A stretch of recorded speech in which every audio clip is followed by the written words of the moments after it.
In a small, unremarkable village, there was a dense, ancient forest known as the Whispering Woods.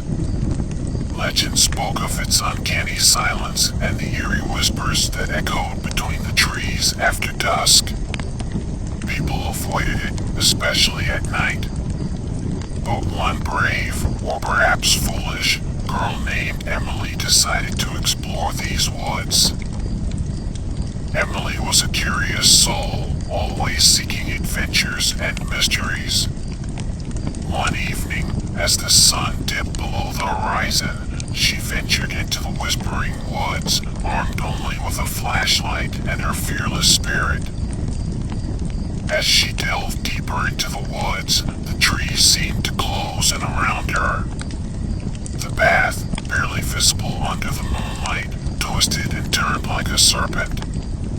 Suddenly, the forest fell eerily silent. No crickets, no rustling leaves, just silence. Then, as if on cue, a soft whispering began. It was impossible to tell where it was coming from or what it was saying. Feeling a mix of fear and excitement, Emily pressed on. She came across an old, abandoned cabin, its windows shattered and the door hanging off its hinges. The whispers grew louder, urging her to enter. Inside, she found strange symbols scrawled on the walls and an old book lying on a dust-covered table. As she opened the book, the whispers crescendoed into a cacophony of indistinct voices. Suddenly, the door slammed shut, plunging Emily into darkness. The flashlight flickered and died. Panicking, she fumbled for her phone, but it was dead too. The whispers turned into mocking laughter surrounding her, coming from nowhere and everywhere at once. In the pitch-black cabin, Emily felt something brush against her. She screamed and ran, not caring in which direction. She dashed through the woods, branches scratching at her face and arms. She could feel something chasing her, hear its ragged breath just behind her, feel its presence looming over her. After what felt like hours, Emily emerged from the woods, her clothes torn and her body bruised. She collapsed on the ground, sobbing.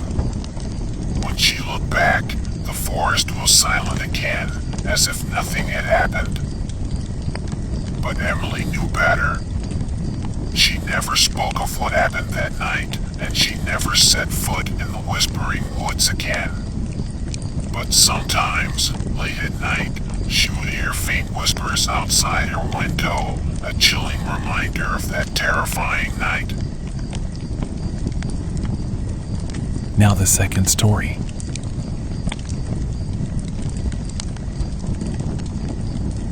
In a small, isolated village surrounded by dense, ancient woods, there lived a curious and brave boy named Lucas. The village elders often told stories of the dark woods, warning of the sinister forces that lurked within. These tales spoke of lost souls, strange creatures, and an eternal darkness that consumed the unwary. Lucas, however, was not deterred. He was drawn to the mystery and allure of the woods. One cold, foggy evening, Lucas, armed with nothing but a small lantern and his courage, ventured into the heart of the dark woods. The trees, twisted and gnarled, seemed to watch him, their branches clawing at the sky. A heavy silence hung in the air, broken only by the crunch of dead leaves under his feet. As Lucas wandered deeper, the forest grew darker, the light from his lantern barely piercing the thick fog that now enveloped him. He came upon an old, overgrown path, barely visible beneath the undergrowth. Compelled by an unseen force, he followed it. The path led him to a clearing where the remnants of an ancient ritual circle lay. In the center stood an altar, its stone stained with age and darker substances. The air around it was colder, and Lucas felt a chill run down his spine. Unseen eyes seemed to watch him from the shadows.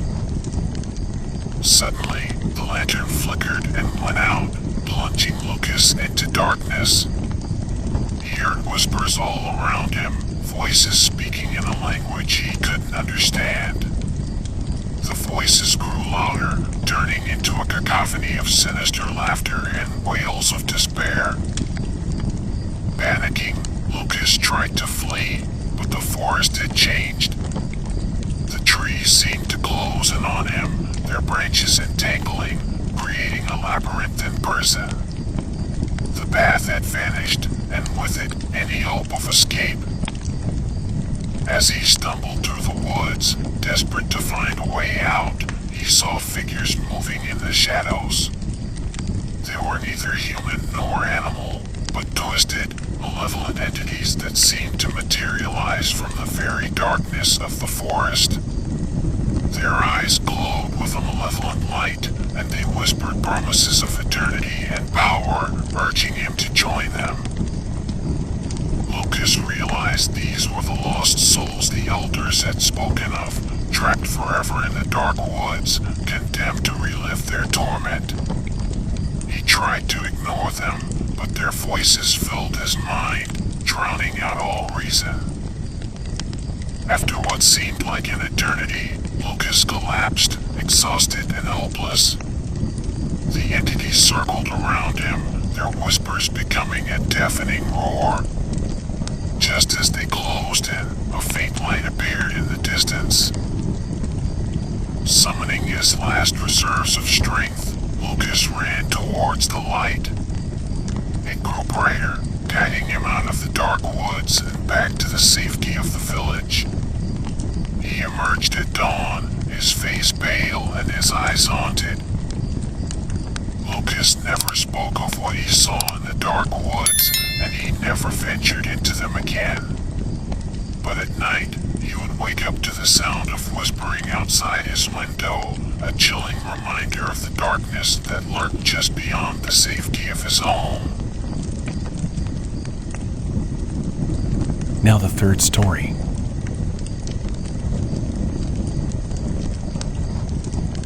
In a sleepy, secluded town, nestled between rolling hills and dense forests, there lived a little boy named Ethan.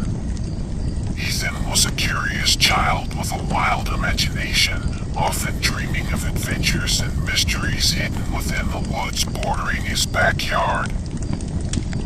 One gloomy afternoon, with the sky overcast and the wind whispering through the trees, Ethan decided to embark on an adventure.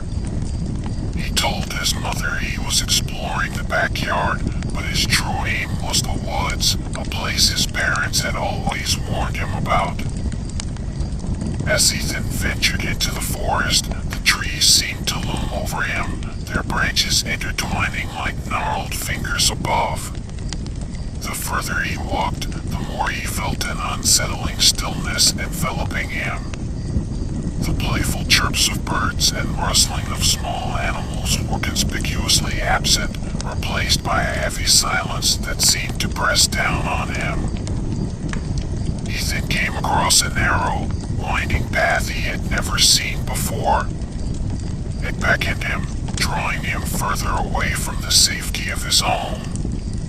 As he walked, he noticed strange symbols carved into the trees, their meanings unknown but deeply unsettling.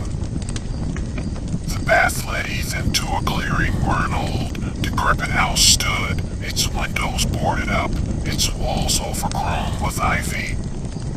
An inexplicable chill ran down his spine as he approached.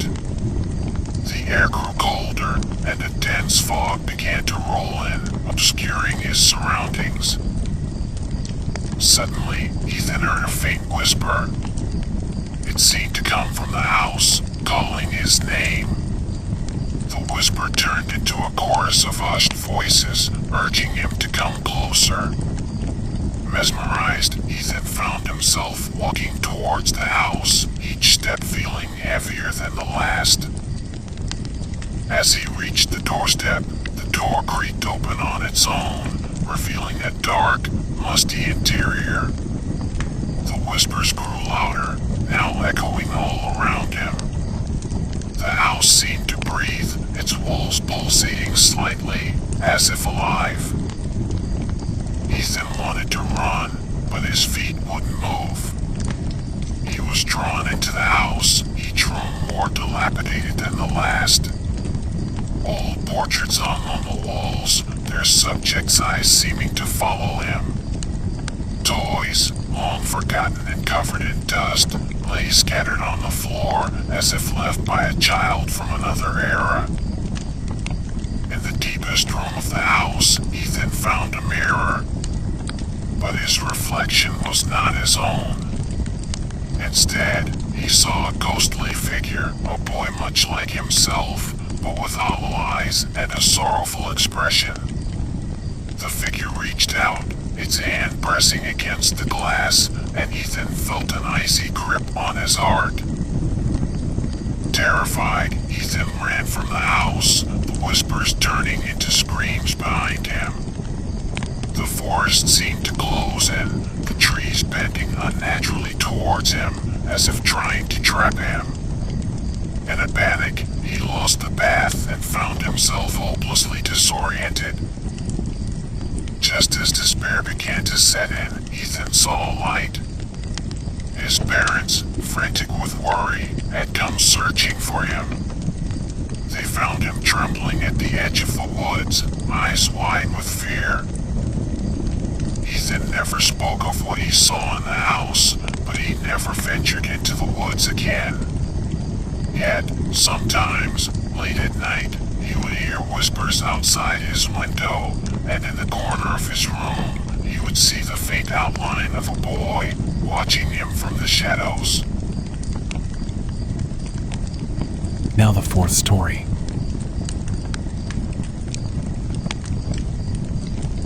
In the heart of a forgotten countryside, shrouded in legends and whispered fears, lay the eldritch forest. It was a place that locals spoke of in hushed tones, warning their children to never wander near its borders. Yet, for a young woman named Clara, the forest's infamous reputation only fueled her fascination. Clara was a fearless and inquisitive soul, with a thirst for the unknown that overshadowed any sense of caution. One autumn evening, under a crescent moon, she decided to explore the depths of Eldritch Forest, armed with nothing but a lantern and her unwavering curiosity. As Clara ventured deeper, the forest seemed to shift and change around her.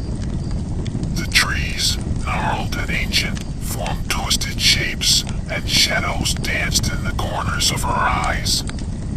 An unnatural fog began to rise, swallowing the path behind her, making retreat impossible. The air grew colder, and a suffocating silence enveloped her.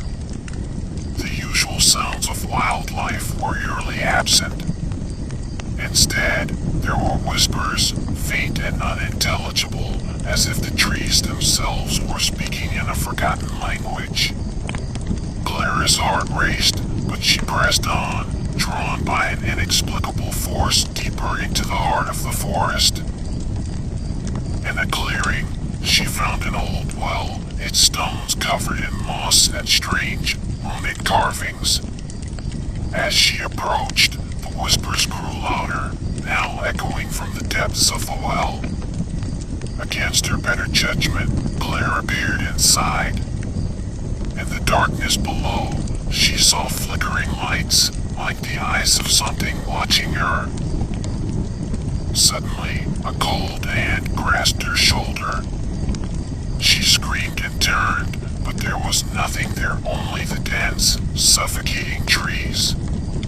Panicked, Clara ran, her lantern casting long, distorted shadows that seemed to chase her. As she fled, the forest came alive with nightmarish visions. Ghostly apparitions floated between the trees, their faces twisted in silent screams.